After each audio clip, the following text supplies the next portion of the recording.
Good morning, welcome to Monday the 18th of May 2020. This is Ainsley News. Today we're talking silver, of course, after the late rally last Friday. And silver's compelling investment case. Silver investors woke Saturday morning to a nice surprise.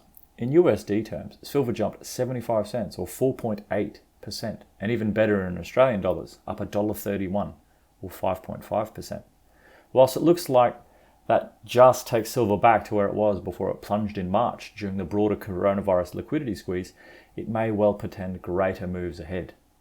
Silver has a history of whipsawing either side of the gold price action. Silver is different to gold in three critical ways. It's a much smaller market and is half industrial commodity and half precious metal. Those three dynamics ordinarily play out in a much more volatile way than gold. In simple terms, it sees lower lows and higher highs, and often with a lag on following gold's lead. As gold starts to rally, silver can lag, seemingly doing nothing, and the gold-silver ratio gets higher and higher. Likewise, as gold falls, silver falls more often without the lag. We saw that in March, as you can see in the green box below, or in this chart, as the GSR moonshot to its highest level in history, over 127 to 1. Friday night also saw a consolidation of gold's recent breakout of the wedge or triangle it has been trying to form, and it may well be bullish for both metals. This is shown in the next chart. Given silver is half industrial metal, it should not be a surprise that it is lagging gold more than ever as we face potentially the worst depression of our lifetime. But to write it off would be to ignore two of those three aforementioned factors at play. But first, for context, let's look at how much this industry has collapsed. This is in the next chart, the industrial production MOM, and showing during COVID lockdown. Topically, Simon Black talked to this point recently, noting, "Today, gold is still widely used as a reserve by central banks and governments around the world, and investors still buy gold as a hedge against inflation and uncertainty. Silver, on the other hand, has countless industrial applications. It's a critical component in everything from mobile phones to automobiles to solar panels. Like gold, silver is also a hedge against inflation and uncertainty.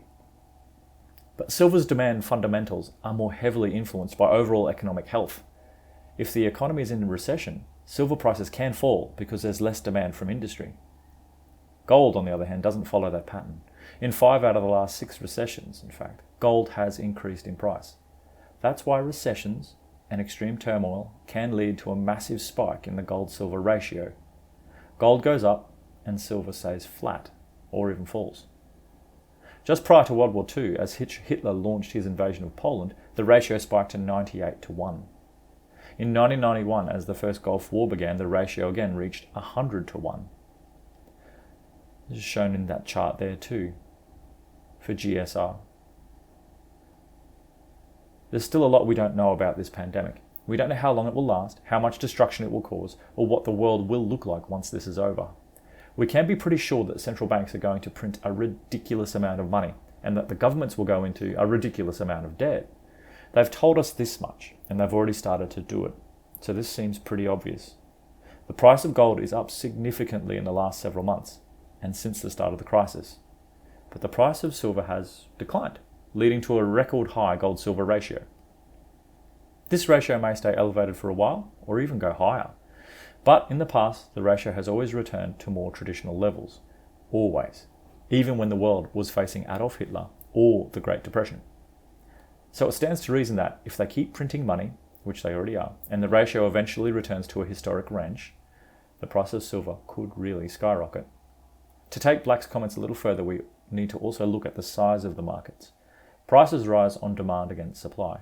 The demand Black talks about is when money flees financial assets into monetary assets like gold and silver. We often talk about the incredibly small percentage gold represents against global financial assets, around 0.5%. So when markets move to this asset, an asset, by the way, that is impossible to simply expand supply of, the rule of supply and demand and price mean that the price must go up. When supply is so incredibly small by comparison, just half of 1%, the moves could be enormous. Consider too that traditionally gold has to compete with US treasuries and the like, for those that like safe haven funds. There are growing calls that US treasuries' days are numbered given they have little more room to move being already near zero bound. To quantify the enormity of the difference between gold and silver markets, consider that silver represents just 0.01% of global financial assets, 1/100th of 1%.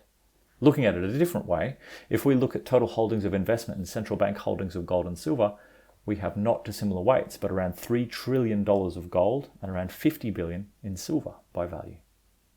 This is shown in the gold versus silver chart just here. The point is clear.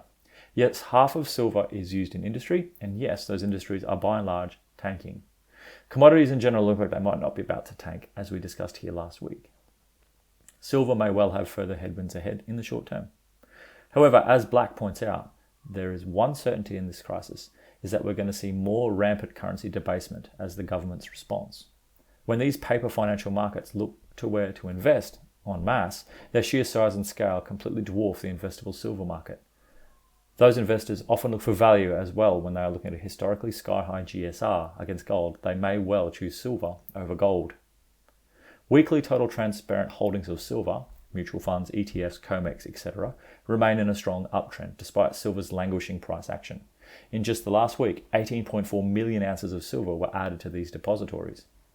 This is shown in this chart, weekly transparent silver holdings. Gold is looking parabolic in the next chart for their weekly transparent gold holdings.